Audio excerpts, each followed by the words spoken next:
Tired of restless nights?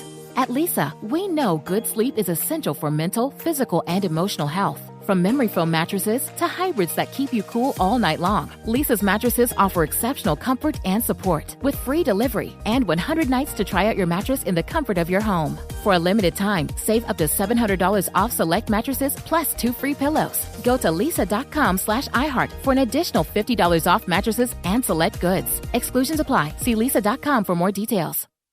Brought to you by the first ever Toyota Grand Highlander. Hello, friends. Jack, Flight School O'Brien here, also known as Jack. Still can touch net if I get a running start and haven't eaten heavy breakfast. O'Brien, both nicknames that I go by. Inviting you to check out Miles and Jack Got Mad Boosties for a weekly basketball conversation with me and my co-host from the Daily Zeitgeist, Miles Gray. We are joined by comedians, writers, podcasters, and fellow NBA fans as we discuss the latest news and events from around the league. Check it out. Miles and Jack Got Mad Boosties. Brought to you by the first ever Toyota Grand Highlander. It's time for a Big Blue Kickoff Live. Nobody can ever tell you that you couldn't do it, because you did. On Giants.com. You know what I saw? New York Giant pride. And the Giants mobile app. 17-14 is the final. One touchdown, we are world champions. Believe it, and it will happen. Part of the Giants Podcast Network. Let's go out there like a bunch of crazy dogs. Have some fun. We're back from Indianapolis at the NFL Combine. It's another episode of Big Blue Kickoff Live, presented by Cadillac, the official luxury vehicle of the New York Football Giants. John Schmelk, Paul Dottino, Madeline Burke. A busy show coming your way today. We'll have Charles Davis. We'll have Dane Brugler. We'll have Brad Spielberger doing all the free agency stuff, and then we'll wrap it up with Art Stapleton. But first, we want to bring Madeline on here to talk about everything that gets said at the podium earlier today, Mads. We had defensive line and linebackers talk. Yeah. So a lot of large gentlemen that were very impressive. Yeah. What were your main takeaways? Well, my main takeaways is, first of all, I can't decide which nickname I like better, Chop or Loaf. Is Chop a nick? I think that's just his name. No, it's a nickname what's his because he was actual a 14-pound baby, and so they called him Pork Chop. Oh, but his family calls him, hold on, Plump. There it is. So at home he's Plump, but publicly he's Chop. What's his actual name? That we'll get there. So that's that. That was a big one. But there were a lot of great storylines along the way. And you know what? We should make this change now. Yes, we're going to make the change. All right, we'll do this later. Yes, we're going to have Madeline at the end of the show. Charles, bring her on. I'm passing the baton. Come on in. Charles, I'm going to hand over. We're going to slide you in over there. Yes, we're going to slide. Got to tell roller skates. We'll just roll you right in. Charles Davis doing his best chivalry, but I insist, sir. No, slide on in, Charles. Slide on in. We got you here. Absolutely. Just like Melanie. I got a brand new pair. We have our very good friend Charles Davis. He, of course, is part of NFL Network's coverage of the NFL Combine this week. You can check it out all day long. You have NFL Insiders. You got Good Morning Football. And then Combine coverage begins on Thursday.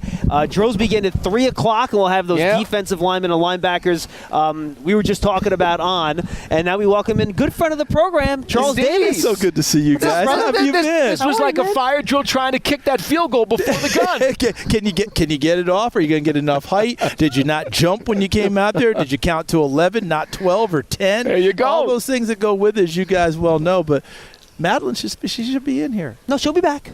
It's all right. She'll be back later in the show. All I know is we'll get all our nuggets. I can just tell you right, you guys are going to hear about this. If like, hold a second, you kicked her out for him? What are you doing? What are you doing? You guys got to make better decisions. Better decisions. It's great to see you guys. You as too, always. Charles. Good to see you. It's so much fun to visit with you. I appreciate you both being able to see you during season. We always get a chance to chat it up and talk it up, and you guys are so great to me, and I just greatly appreciate it. Yeah, ditto. Let's talk a little off season and draft. And we have Charles for 10 minutes today. We usually get him for a longer spot on Zoom later on in the draft process. We'll do that. Give me your 20,000-foot view of this draft class, Charles, because to me, there are more top 10 worthy blue chip prospects in this class than maybe the last 2 or 3 drafts put together. Yeah. I think that's how good the top of this class is. And bundling at positions too, right? Tackle, quarterback, receiver, baby. There we go. And I don't know how you guys feel, but I've talked about this with Daniel Jeremiah, who I work with at NFL Network. We had him on today on the Giants Huddle. We heard him. I think he's the best. I mean, I'm biased because I work with him. There are a lot of great draft experts out there. A lot of people who know their stuff. Daniel can work with it. I put him up there at the top of the food chain, and anyone else can compete with that. But we've talked about this over the last 3-4 years. I think that if football continues to be played the way we play it, is currently constituted, where we pitch it, we're going to have the same conversation until they remove us from the microphone. Endless wide receivers, wide right? receivers are really loaded this year. You're right. Because the kids are playing the position. The kids are getting reps. When we were kids, did you ever participate in a 7-on-7 tournament? Did you ever participate in a camp? Did you even know what it was? 7-on-7 when we had practice, but it wasn't long. Like my coach, my dearly departed head coach John Ford at New Paltz High, he'd give me a 7-on-7 position. It lasted about 4 throws, and he'd be like, "All right, let's get back to isolation. Let's get back to 9-on-7." Because that's the way the game was played. We played it within the hash marks. We beat each other up. The kids that you saw in the neighborhood playing touch or tackle football, the numbers they were wearing were running back numbers, because those were the heroes. Sure. When we handed them the ball, they were the featured people. Nowadays, the quarterbacks, when we were younger, were college quarterbacks that pitched it off the option.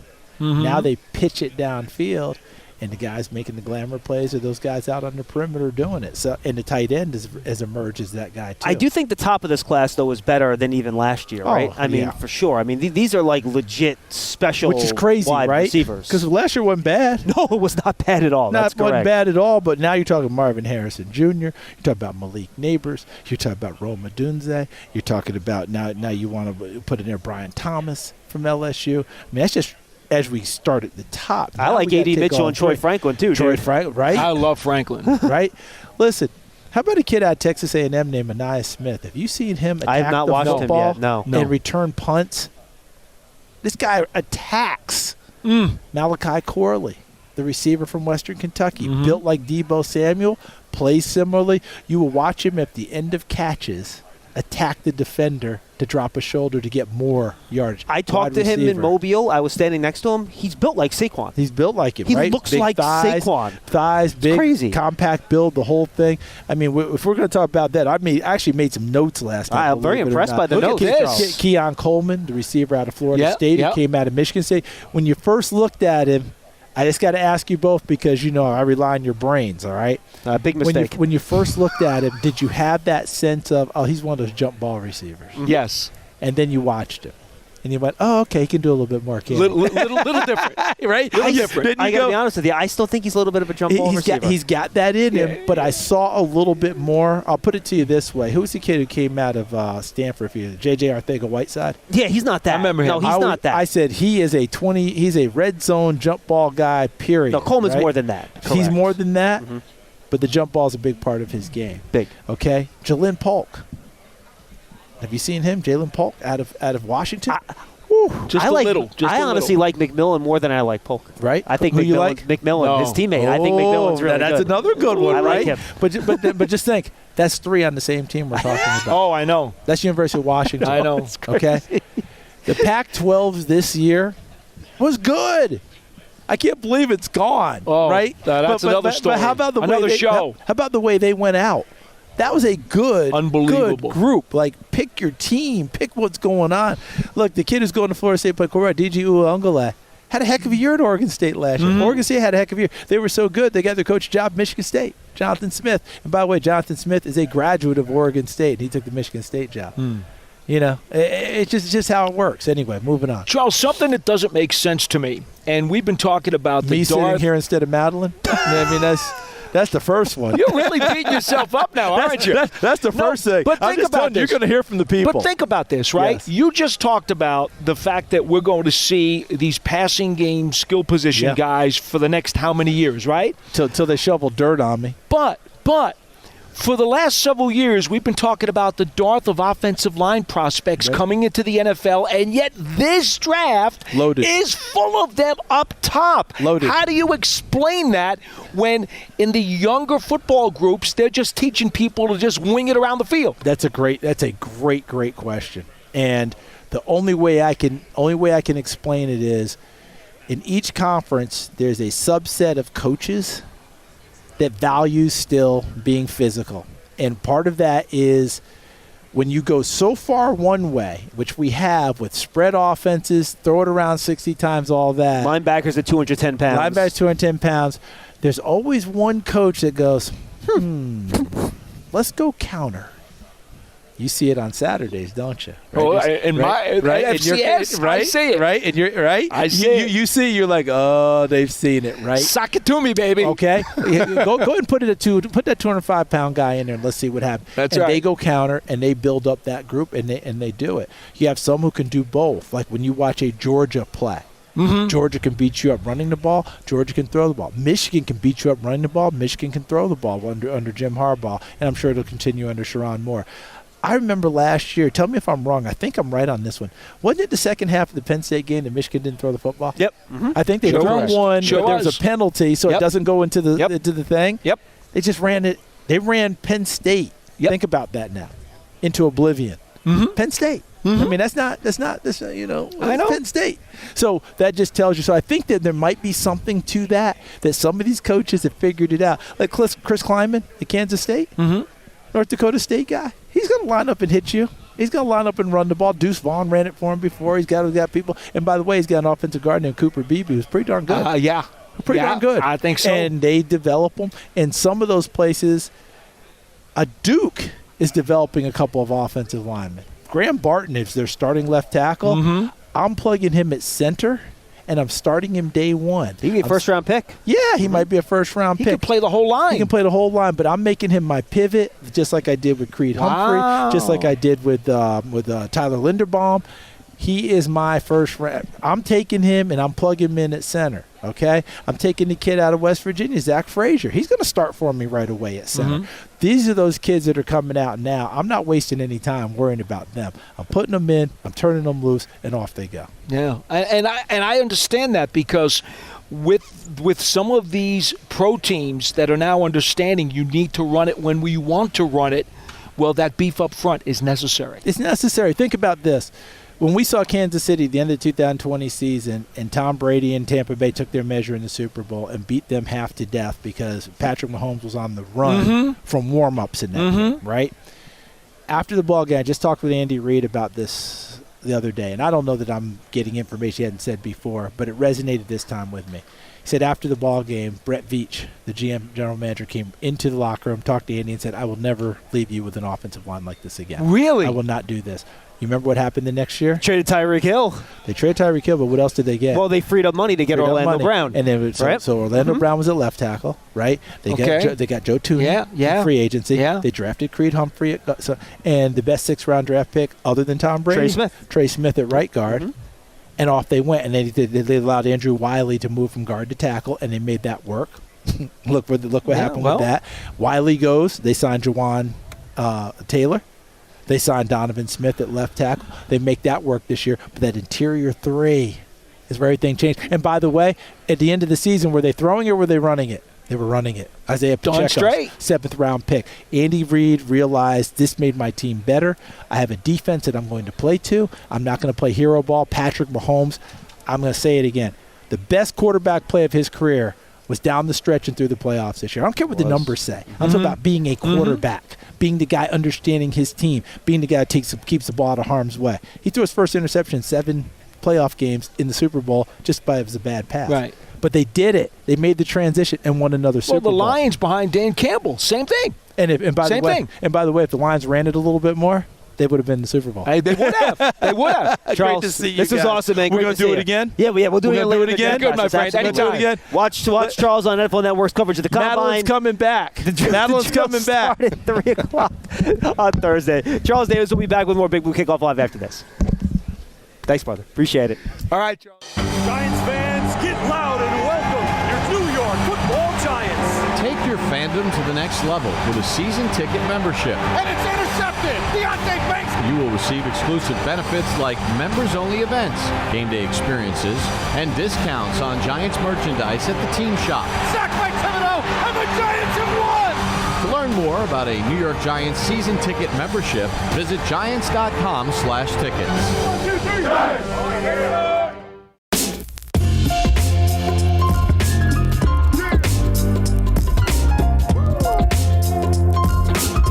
Most used emoji is either the laughing emoji or the crying emoji that I use when I'm laughing even extra harder. Something about me not a lot of people know would probably be that I'm a black belt.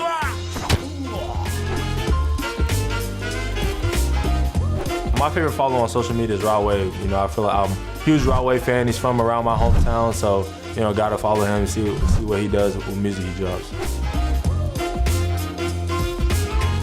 My biggest pet peeve, man, I would say when people chew when they're, like, talking when they're chewing. This is fantastic. Makes your taste buds come alive. And if they're, like, dragging their feet when they walk.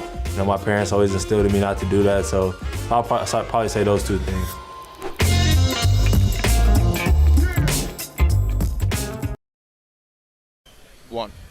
We're back here on Big Blue Kickoff Live, presented by Cadillac, the official luxury vehicle of the New York Football Giants. Hey, Giant fans, score a taste touchdown with Hellmann's, the official mayonnaise of the New York Football Giants. Schmelk, Dottino, joined by longtime friend of the program, the one and only Dane Brugler. You can find his work on The Athletic. You could hear him on the Prospect to Pros podcast. And I'm surprised he came out of his cave from working on The Beast to show up at Indy.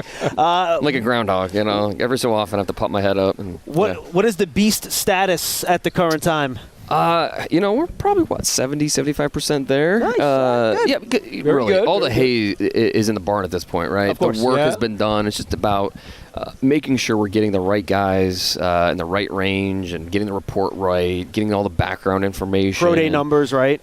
Big part of it, no doubt. And so, yeah, it's coming together. So that first week in April is always the goal, and we'll find a way to hit it again this year. And we will have more. We'll have Dan on with a deeper dive when The Beast comes out. We'll give that as proper plug. I think, what was the first Beast? What year did it come out? 2012? Truth be told, I've been doing it since my freshman year in college. But yeah, the first year I shared it with everyone was probably 2012. That's around I believe we have a copy of that back in the shop. Oh gosh. Yeah. Oh no. We've been having Dan on here for a long time doing this. You're great. Paul, why don't you lead us off with this one? Yeah, I want to ask you a question about these quarterbacks because we have so many people in the transfer portal. So many of these top quarterbacks have played in more than one system, maybe even 3 systems, different coaches, different coordinators.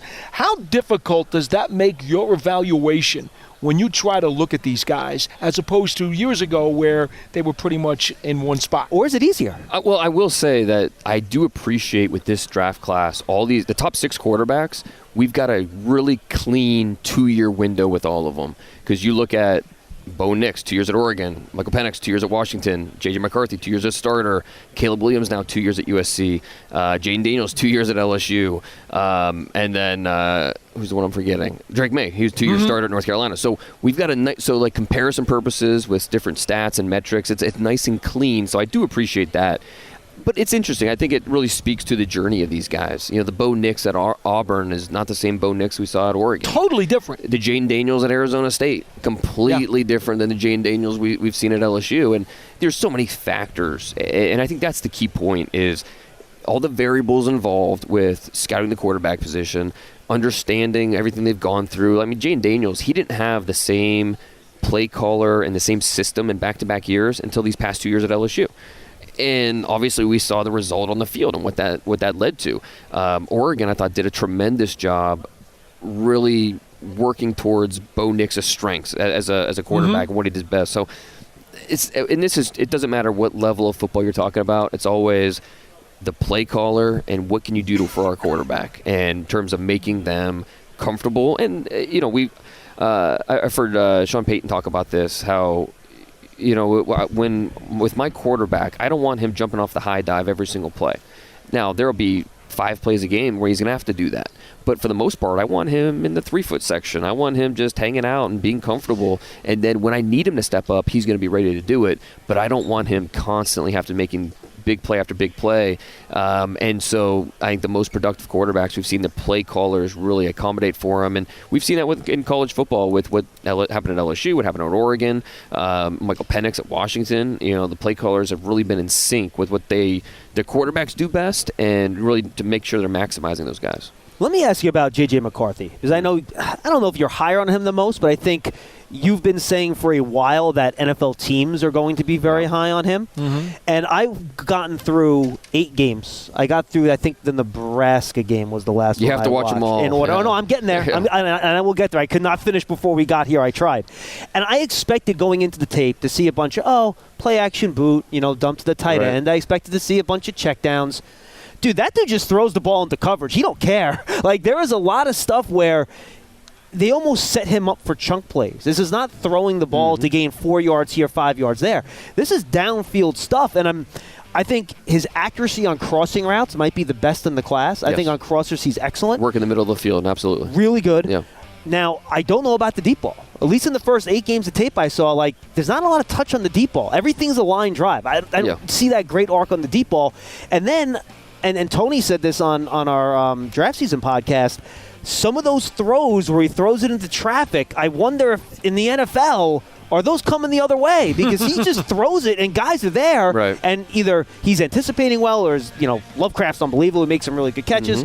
But it's funny. I think he's a pretty high variance. He's not a conservative quarterback. He's almost a high variance quarterback to me. I think he has a good feel for when he needs to be conservative, when he needs to just kind of let it loose. I mean, I think that touchdown in the Ohio State game on that tape but he knew from film prep that once 25 turned his head, he doesn't turn it back towards the line of scrimmage. So once he knew that because the 25 just turns around, it's an interception, take the touchdown off the board, and the game might be totally different. And that isn't the only play like that on his tape, by the way. But I think it's not just madness where it's like, I'm going to, I think there's a method to his madness because he understands what he can get away with, what he can't.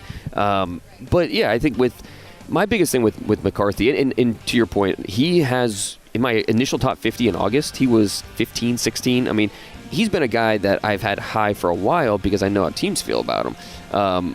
I want to see him just be more complete in terms of getting through his reads. Yeah. Show me the tape where he's on his third read. That. It's hard to find those. I mean, heck, he throws a lot of plays where it's just a 2-man route, and they're max protecting off a play action. And it's part of the design, because they know, okay, we're going to do pre-snap motion. They scheme guys open very well, and what are you going to do? Knock J.J. McCarthy for that? You're not. That's not his fault.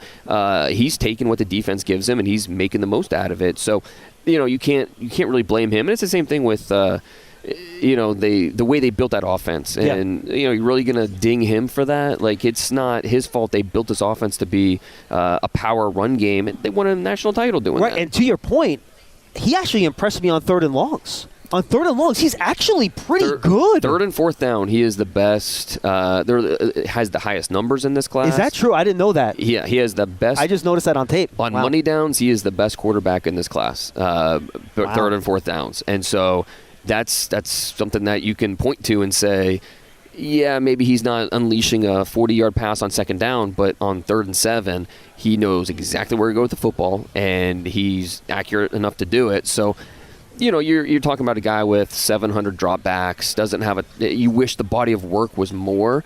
But again, when it boils down, you like the traits, you like his decision-making process, and I think the thing that is going to win coaches over is just the intangibles, which this week is going to really shine for him. I know fans hate it when you talk about win-loss record for quarterbacks, but that's the first thing teams talk about with him, that he's a winner. High school, 36-2, won a state championship. College, 27-1 as a starter, won a national championship. So this guy wins wherever he goes, and that might not matter to a lot of fans who hate hearing that. Just talking win-loss record for a quarterback specifically, teams care about it. So it's a relevant stat. What's interesting, though, about that, Dane, I've had people around the league tell me they want to see a guy who's gone through adversity. Oh, sure. They want to know, how did he deal with losing? Mm-hmm. How did he deal with getting beaten up and throwing interceptions? Because can he play from behind, right? Yes, another one. That tells me more about a guy who just went through his whole career as a winner. Sure. I think you could point to the Alabama tape, and, it was down to the wire. It took a last-minute drive by J.J. McCarthy in that offense in order to win that game and beat Alabama. Alabama. So, I think that being Ohio State 2 years in a row, and it wasn't all perfect for him, and so, but there's certainly validity to what you're saying, because that's the biggest thing when you get to the next level is, can you overcome the obstacles? That's the biggest difference between a Zach Wilson and a Jalen Hurts. Jalen Hurts, after every mistake or rough patch in the road, he was better for it. Right. And, if you can come out the other side, because failure is inevitable in the NFL as a quarterback. But can you learn from it and get better? Then you've got a chance. But the guys that can't and kind of, don't have that mental toughness, you're just not going to survive. But that's a common thread with busted quarterbacks in the NFL, is just not having that mental toughness. I don't want to put need aside, but we know what's going to change based on free agency. So just focusing on the quality of the prospects, what would be your game plan for the Giants at number 6? Hope Malik Neighbors falls to me. I mean, that would be my number one dream, is if Malik Neighbors falls to me at 6. I really think put it this way, you cannot name the 3 best players in this draft without naming Malik Neighbors, in my opinion. Like, you can't leave him off the list. He has to be in there in the top 3. He is that good of a player. And I still like Marvin Harrison Jr. as my top receiver, but Malik Neighbors is right there. I'm a bummer he's not going to work out this week, but I'm not too worried about it. I know what he brings. I know what he offers. The acceleration, what he can do after the catch, all of that. Get it on my team, and I've got an X. I've got a difference maker, and that's something I think this Giants team could, no matter who the quarterback is, give me a guy like that, an explosive option. Nobody had more explosive plays this year than Malik Neighbors. He had 34 of them. I'm a big believer in explosive plays translate. The guys that create them in college usually create them in the NFL. So, I'd be looking at Neighbors and finding a way to come away with him. Are you convinced yet? Oh, I'm a Doomsday guy. Sorry. I get it. Oh, he knows I'm a skyscraper guy. Yeah. I mean, Plexico Burress transformed Eli Manning and that Giants team into a Super Bowl champion, and I will never, ever turn down a skyscraper who can make big plays. Well, and he's 6'3", 220, and he's going to run a 4.3 here. I mean, he is a good player. There's no doubt. And his ability to finish through contact is outstanding. He's a very quarterback-friendly target, no doubt about it. And so if, let's just say, quarterbacks go 1, 2, 3, and then Marvin Harrison Jr. goes 4, Malik Neighbors goes 5, I'm bummed I missed out on Malik Neighbors, but I'm not crying about it because I feel great about Odunze at 6. I think he gives you a lot of what you're looking for in the next receiver. And again, I think that's something this team could really use. I need to ask you about Bowers for a minute, because nobody questions his skill set. Right. His talent, his ability is insane. I have seen some people say, though, boy, if he measures 6'2" or even a tad less at the combine, that may take some of the glitter off of him. How do you stand on that, and where does he fit into the top 10? Because he may be a top 10 talent, but he may not get picked up there because of the positional thing. Right. He's a guy that's easily one of the top 10 players in this draft, but finding a home for him in the top 10 when you do like a mock draft, it's tough. But yeah, he is, you're right, the talent, the skill set is outstanding. The way he can run routes, the way he can get open, what he does at the catch point, and then after the catch, he's tremendous. He's like a running back after the catch. He's a master of the hidden yards. Yeah. It's 7-yard gains for most tight ends. He finds a way to get 11, and he's just so unbelievable at that. So if he's, I don't know, like watching him at Georgia, like he's not a big guy. Like, it's not like he is all of a sudden it's like a shock that he's not a big guy. Like we can watch the film and see that he's probably 6'2.5", 235 pounds. And that's, you have to be okay with him as a hybrid player. Not everybody's going to be okay with that. Not everyone should be okay with that because they won't know how to use him. But he can line up in line. He can line up in the slot. He can line up out wide. As long as you have a plan for him and just all the different things he can do for you, I would not fault anybody for taking him that high. But I get that when you talk about drafting a tight end, that you look around the league and you see tight end was a second rounder, this is like a third rounder, fourth round, and you don't have to spend the first round pick, especially a top 10 pick, on the position. I get it. But again, I think this is a special player that can really be a weapon for you if you know how to use him correctly. Dane, good stuff, my man. Anytime. Always a pleasure. Good to see you. Awesome. Dane Brugler from The Athletic. Check out The Beast when it comes out in April. Have him on again, the Giants Huddle. And, of course, check out the Prospect to Pros podcast. We'll be back with more Big Blue Kickoff Live presented by Cadillac. Brad Spielberger from Pro Football Focus talks free agency coming up next. It's a thread.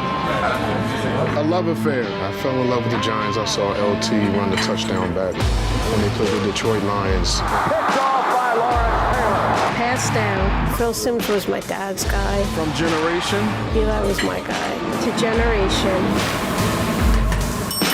Giant Special. We are The New York Giants.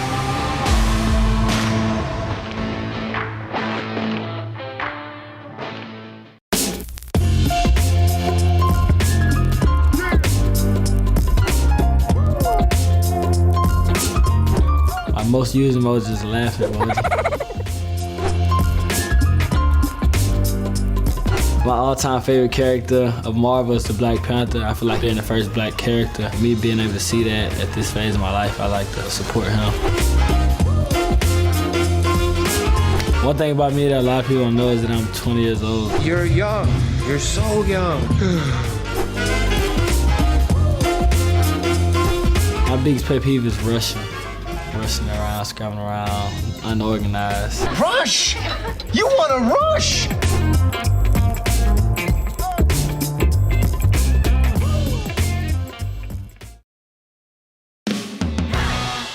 It's a thread, a bond.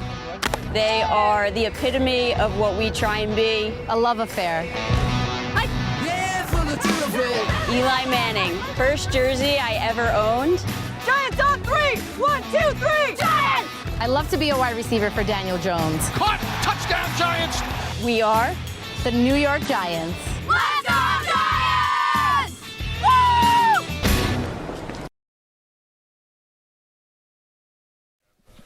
All right, we're back here on Big Blue Kickoff Live, presented by Cadillac, the official luxury vehicle of the New York Football Giants. John Schmelk, Paul Dottino, joined by friend of the program from Pro Football Focus, Brad Spielberger. If you look at their free agent rankings and contract projections on PFF, he's your guy. You also hear him on the PFF NFL podcast as well from time to time. Brad, good to see you, man. How are you? Good to see you guys. Doing fantastic. Now, obviously, it's the Combine. It's all about the draft prospects, but people lose sight of the fact that free agency comes first.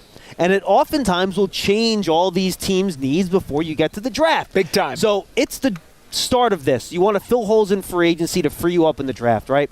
So why don't we start with the Giants' own guys first? Saquon Barkley is obviously the big story.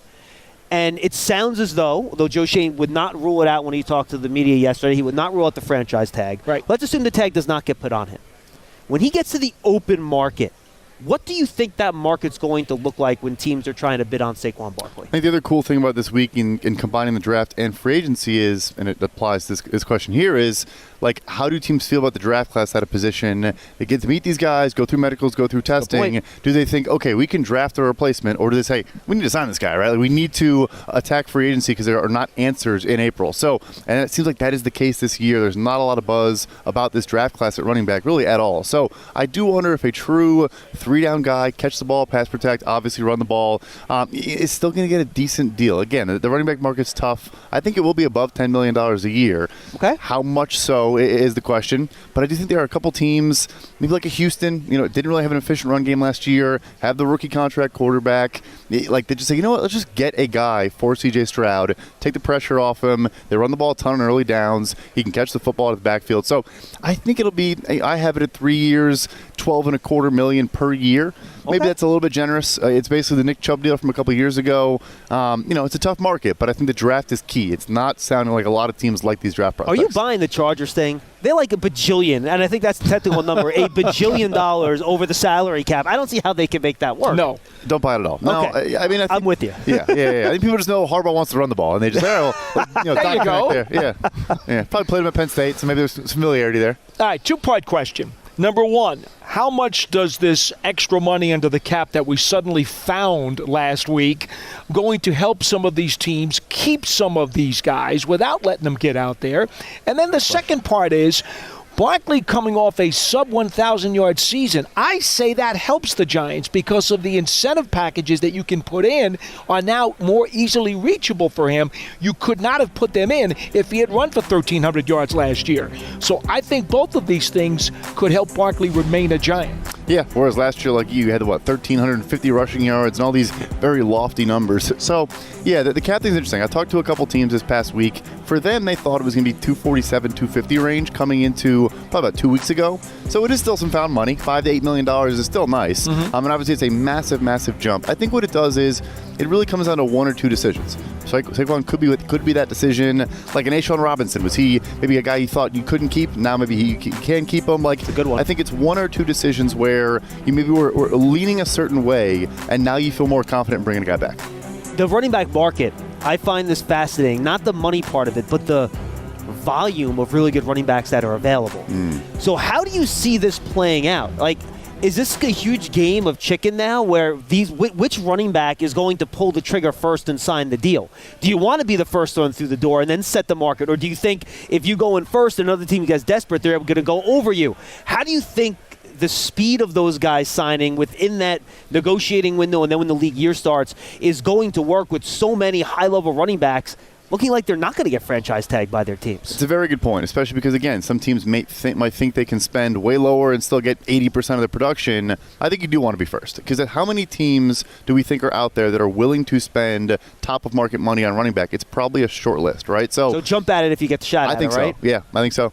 All right, what about Xavier McKinney, the other high-profile free agent that everybody's talking about around Giants land? We've even seen some people talk about, well, maybe they'll throw his transition tag on him. I'm not so sure that works, but where is the safety market, which we saw last year to be quite depressed?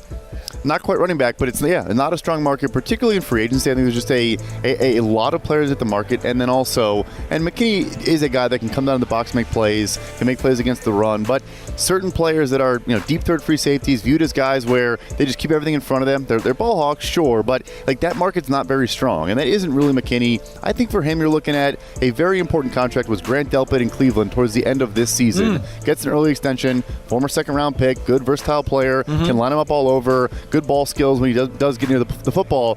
I think that that's 12.5 per year, maybe a little bit more because you go to free agency. So not top of market, but I think a strong mid-tier deal for Xavier McKinney. All right, going away from the Giants' current players, the Giants need help at guard. It's a problem, and you can find really good guards at free agency for not killer prices, right? And it's not going to murder your cap flexibility. Take us through the guard market. Who are some of the guys at the top of the market, and then maybe who are some of the guys that you think you don't have to go to the top of the market to, but you might get some really good value there? Yeah, so the good news is I think it's maybe the best position in all of free agency. Is it really? Guard. Okay, so there you go. Great news for the Giants. Excuse me. So in terms of value or depth? Both. Both. So I think there are the premium players, like Kevin Dodson's the big name that I think is going to get a very strong deal. I think does make sense for the Giants, a guy that can work in a gap scheme. We saw last year in L.A. I think that's like you're talking $16, $17, $18 million a year. It's a big contract. The guard market has started to kind of reflect the interior defensive lineman. That happens a lot, where one side of a matchup gets a ton of money. They say, well, I'm defending that guy, or I'm blocking that guy, so why wouldn't I get more money too? So he's up there. Robert Hunt from Miami also, I think, in that range as well. But there are some, so that second tier to me, like Damian Lewis in Seattle, good football player. I think plays with an edge, brings a physicality. I think he's gotten better every year in Seattle. Your Dalton Risner, who was in Minnesota this past year. Right. A good pass protector, not great getting to the second level, but a very high floor pass protector. When you go down the list, there's a ton of names, at the guard spot that I think they should be talking to. It's interesting. The Giants bring in Carmen Brasillo, the former Raiders offensive line coach, to handle the team this year, and they got a couple of free agents on the line, one older than the other, but guys who I think people are going to say there might be value there. Greg Van Roten is a pretty good offensive lineman still. Yeah, he's the right guard this past year in Las Vegas. Had a good season. A guy that, when healthy, is a good player. I think with the Jets, he was mostly injured, so he didn't see good tape there. But for him, I'm thinking like $3 million. That's like your real kind of your bargain bin. He's 33 years old now. But yeah, the thing is, you could add multiple players, swing guards, guys that can play, maybe center in a pinch, maybe play both left and right guard. There's a lot of those names out there. And then maybe he's your second guy, right? If you bring in the one vet for big money and then you want to bring in a second guy in case you don't find one in the draft, then he's your second guy. You can bring in multiple lesser guys, let them compete for the two spots. So there are certainly different ways to go about that. One spot that we haven't talked a bunch about on the show is three technique for the Giants, right? They traded Leonard Williams. He mans that spot next to Dexter Lawrence. And with their new defensive coordinator, he really values that three technique spot. How does that position group look in free agency if you're looking for a pass rushing defensive tackle? That's a key spot for Shane Bowen, no question. And also good news. Like, there are some good players there. Look, I think your Justin Madubuike's, your Christian Wilkins are probably going to get franchise tagged. Chris Jones is not going anywhere. Chris Jones also definitely not going anywhere. The big storyline for me when L'Jarius Sneed stuff came out yesterday was, they must be pretty close with Chris Jones because he's not going anywhere. It certainly sounded that way, right? Yeah, right. But there are, again, some good second-tier players. Some injury stuff with DJ Reader coming out of Cincinnati, but a really, really good football player. He's kind of more of a 0-1 tech, but I think he can play some 3 tech as well and get upfield. Quentin Jefferson with the Jets this past year. Shelby Harris in Cleveland.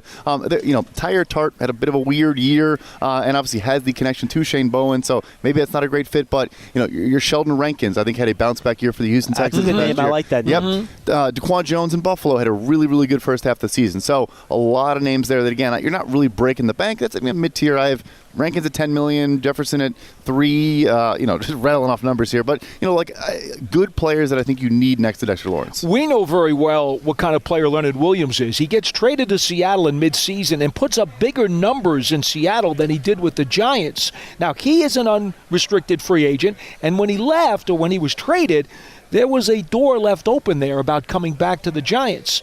What kind of number is he looking at? Is he going to be outpriced for the Giants to even think about? I think so. I think it's probably part of the calculation on their end was we don't want to get a compensatory pick. We want to get a second-round pick and a fifth-round pick. I do think, though, it was handled very, very amicably. Like, you don't always hear Leonard said, Joe came to me. He told me. He was honest with me. He kind of tipped me off to the situation. There are players that find out on Twitter that they're moving their family to a new city. Which is tough. And I get it's part of the business to a degree, but it doesn't have to be. And I think there was a mutual respect there. I have him getting 3 years, $51 million. So a big contract because you get the added leverage of good for Leonard. Good for Leonard, yeah. I mean, his first deal with New York was fantastic as well. He's done a very, very good job financially, but it's because of the trade leverage. When you get traded for premium draft capital, you kind of can hold that over the new team and say, you've already invested a lot in me. You can't let me go now. You got to pay me. And he was great in Seattle, too. I think he was maybe the best player on that defense second half of the season. Yeah. I think we had that same conversation when the Giants traded picks from him 3 years ago. Probably. I think we had that same exact player. And then he got 363. Yeah, and then he did, absolutely. 2 other spots I want to touch on, Paul, edge and corner, because I think those are 2 big spots. Giants need pass rushers, right? Kayvon Thibodeau, we know what he is. He's going to be one of your starters. Azeez Ojulari has not been able to stay healthy.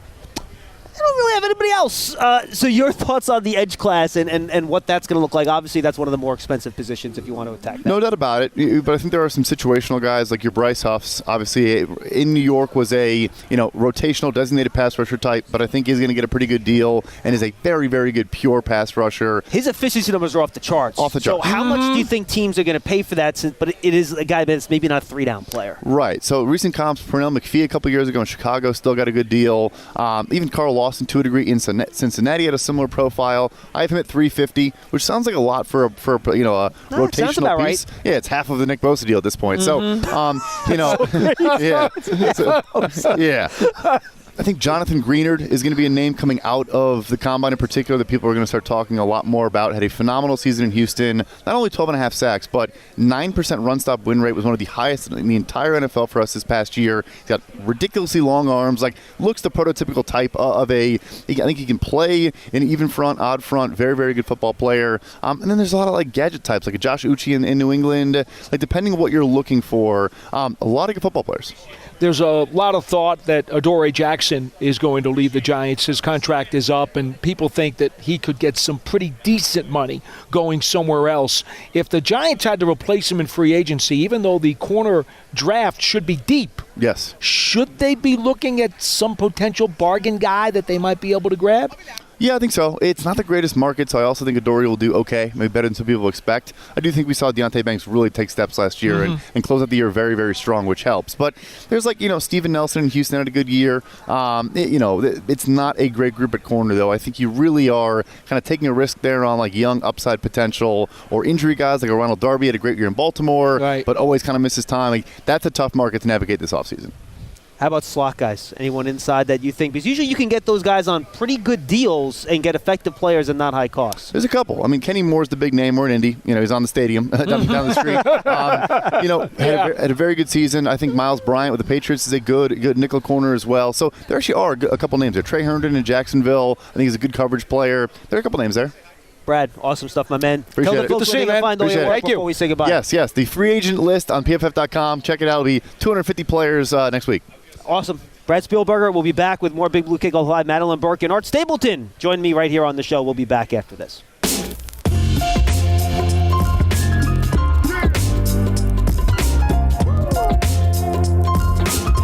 My most used emoji would probably be the 100 sign. If I could have one superpower, it'd be the power of discernment. You know, being able to know if a person has a pure heart or not.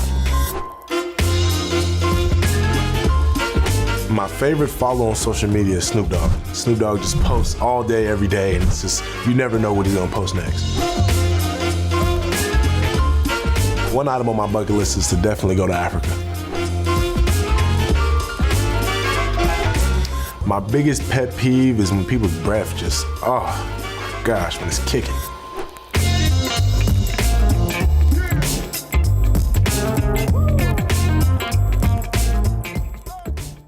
Giants fans, get loud and welcome your New York Football Giants. Take your fandom to the next level with a season ticket membership. And it's intercepted. Deontay Banks. You will receive exclusive benefits like members-only events, game day experiences, and discounts on Giants merchandise at the team shop. Sacked by Thibodeau, and the Giants have won. To learn more about a New York Giants season ticket membership, visit giants.com/tickets. 1, 2, 3, Giants. All right, we're back here for our final segment from the Combine in Indianapolis. Big Blue Kickoff Live, presented by Cadillac, the official luxury vehicle of the New York Football Giants. Madeline Burke rejoins us after Charles Davis rudely just kicked her out. He basically picked her up and tossed her off the seat. No, we will not be slandering Charles Davis. We love Charles. Charles is the best. I graciously stepped aside because he had a very limited time that he was very willing to give us. Madeline had to literally beg him to sit down in the chair. I really did. I was like, please, I insist. This is your people want to hear from you more than me. Now joining us is Art Stapleton, friend of the program. You can check out his All In Giants podcast, and of course you can check out all his great written Giants content as well. Where are you on Twitter, Art, where you can find all that stuff? Art_Stapleton, and then it's NorthJersey.com. NorthJersey.com, obviously. Yeah, correct. So make sure everybody go check that out. And Art, Madeline, you and I were all checking out the players, talking today. I'll just throw it out to you two. We'll start with you guys can kind of bounce back and forth here. Who are some of the guys that kind of jumped out at you? Listen to the D linemen and linebackers at the podium today. Well, I was a little I went more a local story early, so I'll mention him. Yeah, sure. Javante Jean-Baptiste, who's a Bergen Catholic kid. He's from Rockland County. You know, McCourty brothers represent in Rockland. But he's got a lot of Giants connections. He not only met with the Giants this week, but he's at Notre Dame essentially because Justin Tuck convinced him to go to Notre Dame after he transferred from Ohio State. Texted with Tuck last night. He said he was the closer. He made sure he got there. And his father grew up a Giants fan. He talked about how, you know, he remembers rooting for the 2 Super Bowls. And I asked him, I said, well, then you had to envision yourself one day being in the line of Tuck and OC and Strahan. And he said, actually, I was a running back, so I wanted to be Brandon Jacobs, and I thought that was kind of cool. So, you know, I think he's really a 4th, 5th round pick. He'll have a big story about his, you know, journey here, which is kind of interesting. But, yeah, he's one of those guys that I think the Giants will be looking to add and really add depth to that outside linebacker position, that rush package. So I think that's really what I'm looking at. Well, and not the only Brandon Jacobs guy, right? Not the only Brandon Jacobs fan. I talked to Penn State linebacker Curtis Jacobs, who grew up a Giants fan, largely because he had the same last name as Brandon Jacobs. And, you know, as a kid, you want to buy a jersey with your own name on the back of it, and it's like, hey, works out well.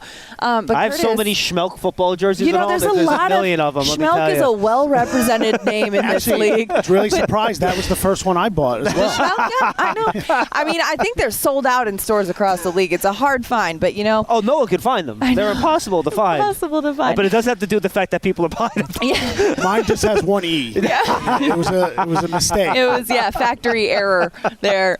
But one of the things I loved about Curtis Jacobs is he talked about how much he grew up a Giants fan, and Brandon Jacobs actually reached out to him leading up to this process and, and spoke to him, gave him some encouragement and some advice. And Curtis is saying, it's amazing when your heroes reach out to you, tell you that you're doing the right thing and they're proud of you. Like, what kind of an inspiration that must be to this kid who, grows up rooting for this guy. And now he's saying, hey, good luck at the Combine. Yeah, so cool. Yeah. So cool. A couple of things that I thought were kind of fun. Listening to Darius Robinson, the defensive lineman out of Missouri. Mm-hmm. I was just telling Madeline this, so you and I talked about it this morning. Yeah, That so was great. he went to school he went to Mizzou without a scholarship. Mm-hmm. And he basically said to himself, if I don't earn a scholarship at my junior year, much like I think his aunt and one of his parents, I don't remember exactly who it was, I'm going to join the Marines. And he's like, I worked really hard to get that scholarship. Yeah. And he did, and he's now, Darius Robinson had a chance to become an end of first-round pick, and he was a basketball player. He didn't start playing football until his junior year of high school. Mm-hmm. Like, once teams get into a room with a guy like that kind of built himself up and was going to literally join the Marines. I mean, it's the Marines now. Like, that is some Marines. Like, teams are going to love that when they get him in a room. And didn't he? Was he at the Shrine? Was he at He was Shrine Senior or Senior Bowl. He dominated that he at the blew up Oh my there, gosh, and he was all so of a sudden, good. I think he put himself on the radar for that first round, like you said. You pointed out, John, when we were talking this morning, watching in front of Robinson. That was obviously a great line. Not even a line, but something he revealed. But also the idea, you can tell the pride that he had for Mizzou. The fact that all these guys have their hoodies on, it's the combine with their number on the front, not their jersey number, their tag number essentially. And he had it zipped down to the point where you could actually see the M of the Missouri logo. Only player that had school swag on. Yeah, and you knew that he was really all about Missouri, and I think that was kind of cool, and it kind of shows a little bit of loyalty factor too. I'm sure that'll come out in his meetings with teams, the idea that, he's a guy that's all about team, he's had to work for it, and now he's kind of reaping the benefits, and, it's not just about the personal story, but the guy can play. Speaking of meetings with teams, one of the guys that I found to be one of the most fascinating personalities, Steel Chambers. He talked about how he likes to flip the script in the meeting, and he likes to be the one to walk in and ask the question. And the question he likes to ask is, what is the biggest animal you think you could fight and win? For him, it's a kangaroo. He's peak personality, higher energy.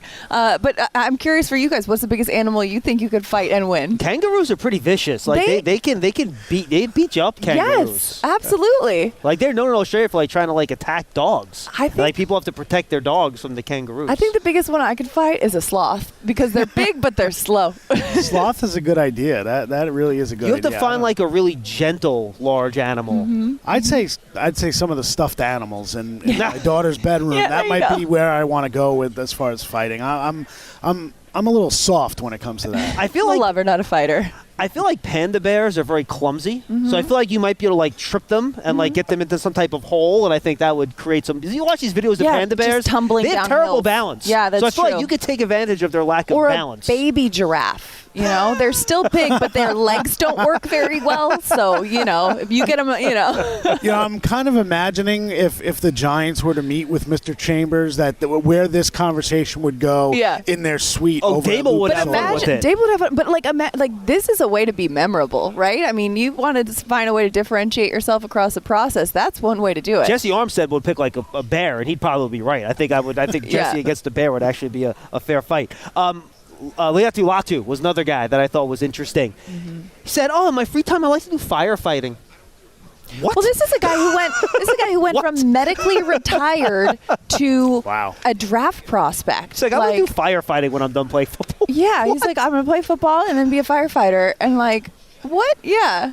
You know what I thought was really interesting plan. this morning? That's awesome. I know obviously I think Paul Schwartz from the Post is going to be on tomorrow, but he made this point, and I thought it was interesting, so I'll just steal it from him. Steal it, please. But just the idea, this morning you're at the defensive line and the edge guys and the inside backers, and, a lot of these stories are really cool, but it's nobody that all of a sudden jumps off the page. You're not here with a Kayvon Thibodeau. You remember what Kayvon, the group around him that year had. Holding court. Trayvon Walker, Hutchinson. So can a defensive player squeeze into the top 10 in this draft? And that kind of sets the tone. Right. There are going to be a lot of these guys who are going to enter the draft, go to a team, and say they have a big chip on their shoulder. Nobody thought I could be a first rounder. No one thought I could be this, because all of the attention is all on the offensive guys. It's kind of an interesting dynamic. But I think, isn't that the way that the sport is looked at in general in the most basic way, is that the offensive way? I mean, look at the way that the playoff overtime rules changed to give both offenses the ball. Is that, defensive players get paid too. And I think as a defensive player, sometimes you got to look at those things. And it's like, yes, okay, the offense can be explosive. It is a very offense heavy, league, and that's where a lot of the highlight plays come from. But, you're right. Defensive players probably will have a little bit of a chip on their shoulder, especially if, the offense is looked at as such a priority in that way. Jared Verse was actually asked that today. I think Paul might have actually asked the question. I think that's where it came from. And he said, what do you think about the fact that the first 10 players in this draft might be offensive players? And Jared Verse, who was really fun to listen to, he's been in school for a while. He was only had one scholarship offer to Albany, ended up going to Florida State. He was like, well, look, teams are going to pick the guys they think are the best fit for them, and if that's all offensive players, that's fine. Yeah. And, he's a guy, and he was also asked, a lot of times these guys that don't get recruited, they have, a real ego about it and everything, and only had one, scholarship offer. Do you carry that with you? He goes, no, I was 6'2", 200 pounds coming out of high school. I wouldn't have offered myself a scholarship either. And I just thought it was very refreshing that somebody is that self-aware and is all right, I get it. Yeah, what sets you apart from everyone else? Nothing. Physically, nothing. I'm just a big guy. Work hard. I thought also what was interesting is the two Penn State guys, the two Penn State edge guys, Adiza Isaac and Chop Robinson. I mean, talk about two really cool names. The idea, and I was listening to Isaac, and he was talking about the idea. He was from Brooklyn.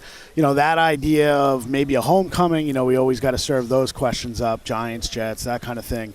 And he kept mentioning Chop Robinson and the idea that, I think he even said Chop Robinson made him a better player because the two of them together in the room kind of working each other, working their skills on the field. And sometimes you hear about the offensive tackle and the rusher kind of working together. But they both mentioned Olu Fashanu, by the way, too, making them better. So both those guys did mention him as well. And so did John Baptiste. He mentioned Joe Alt and talked about his patience as a tackle. So it's interesting to have these team combinations where, it's usually if the talent level is about equal, they kind of, that old bad cliche of iron sharpening iron. Yeah. I think it really does matter sometimes when these guys get into a situation, and it'll be fun to kind of see the way they play out. Anything else at the podium before we jump to Giants? Well, and you bring up Chop Robinson, which I need to bring in a full circle moment. Oh, that's right. Top of the show. We didn't finish the story. We started a story. And I know that fans watching have been waiting with bated breath. So, I was letting people in on the fact that Tavondre Sweat, of course, being such a big guy, his nickname is Loaf. Which is up there on the podium. Chop Robinson, of course, that is a nickname because he was a 14-pound baby. His parents were calling him Pork Chop, but then as he got older and leaned out a little bit, he had to drop the pork and just goes by Chop. But his family still calls him Plump at home. They don't call him Chop, they call him Plump. He's not plump, by the way. He's actually pretty slender. But again, a 14-pound baby, your Mother's Day gifts must be, give her the moon. But his name is Damien.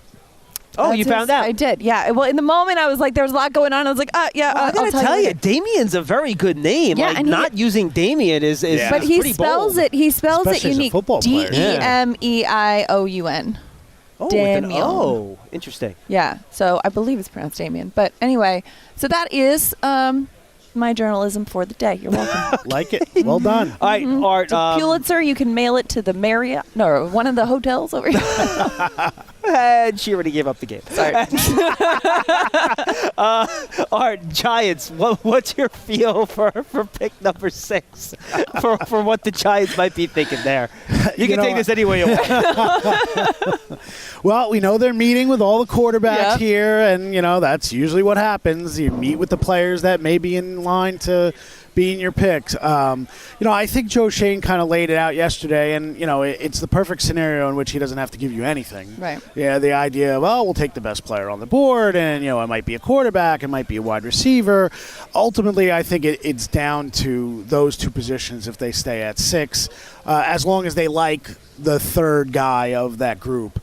And look, we know the ramifications. We know what it means. There's faith in Daniel Jones, but how far does that faith go? And I think Shane's biggest point from yesterday that I think really resonates is that this is the team that, or at least Team Brass, that does not plan on being in the top 10 every year. And the Giants have essentially been in the top 10 every year since the Super Bowl.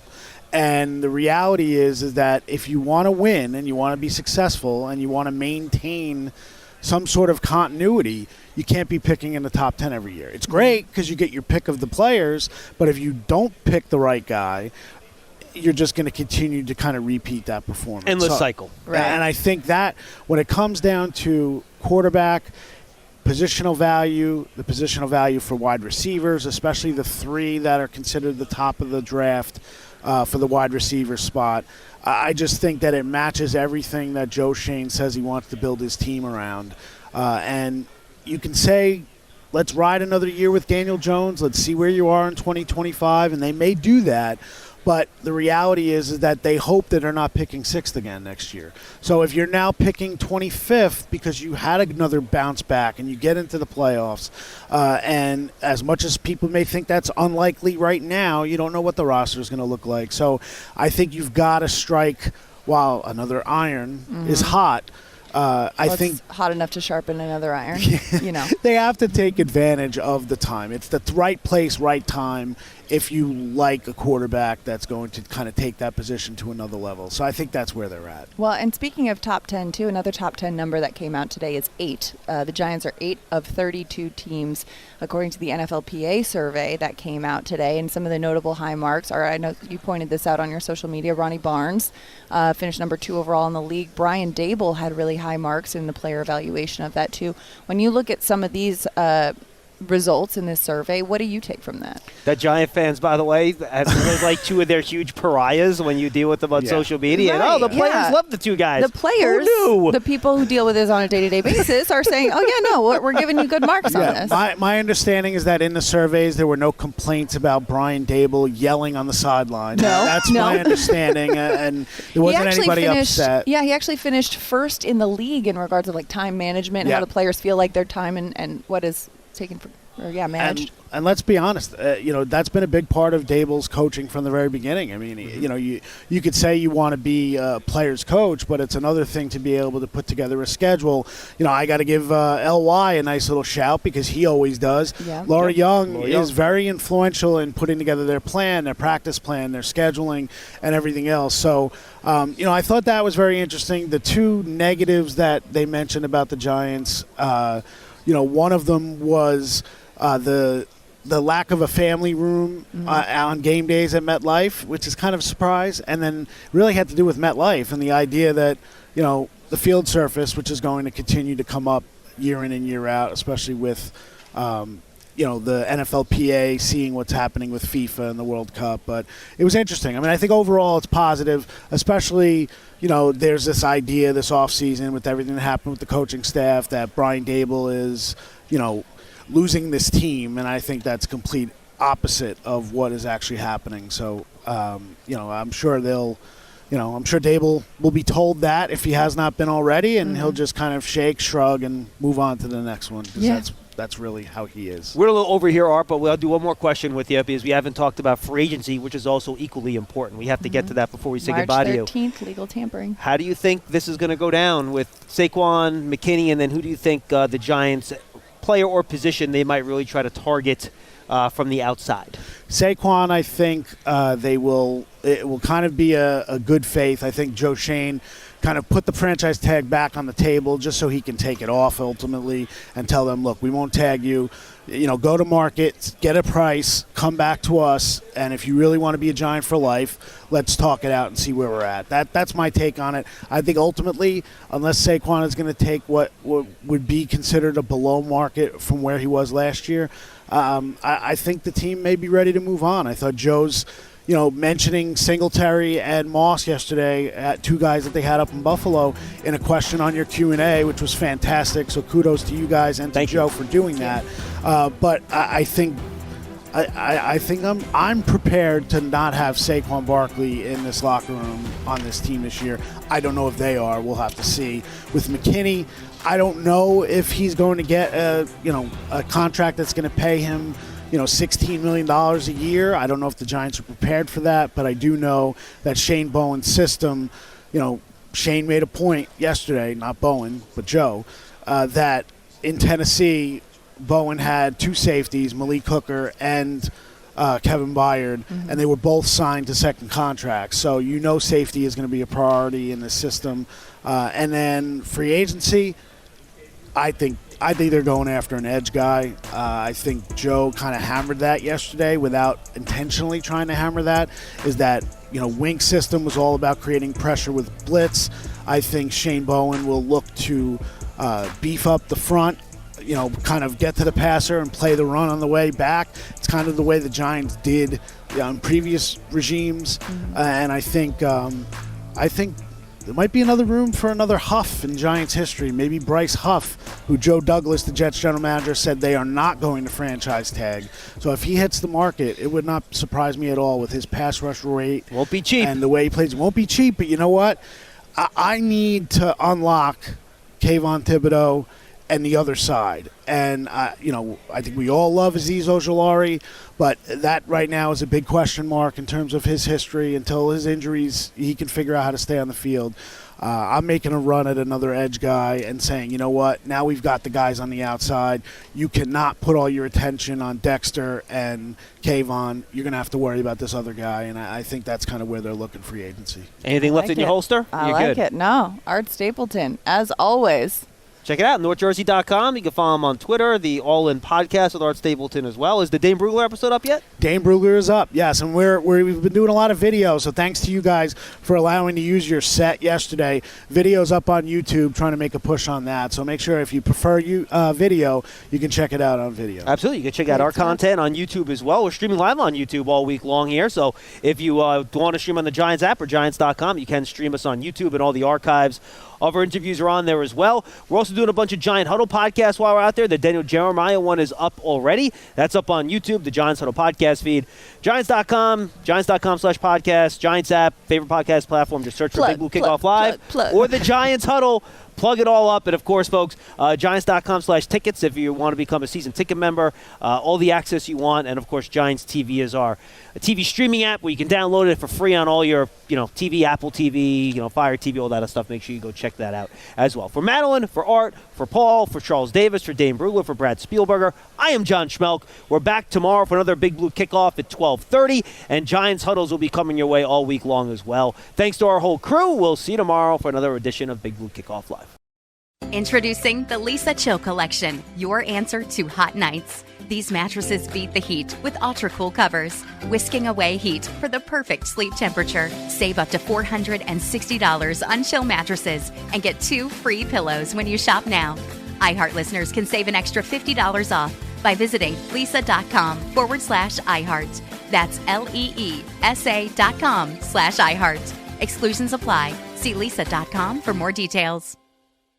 You deserve to treat yourself, so turn your tax refund into a U fund and give yourself a Straight Talk Wireless Extended Silver Unlimited plan and get a new Samsung Galaxy A14 on them. You can get a great everyday value on wireless with Straight Talk's Unlimited plan starting at $25 a line per month for 4 lines. You'll save so much you'll be enjoying that refund all year long. It's the refund that keeps on refunding. Find Straight Talk at straighttalk.com or at your local Walmart store. Taxes and fees not included. Offer valid through 4/14/24 while supplies last. Online only. Must purchase a Straight Talk Extended Silver Unlimited plan to qualify. Limit of 5 phones per customer. Family plan discount with 4 lines, all on the Silver Unlimited plan. Not combinable with auto pay discount.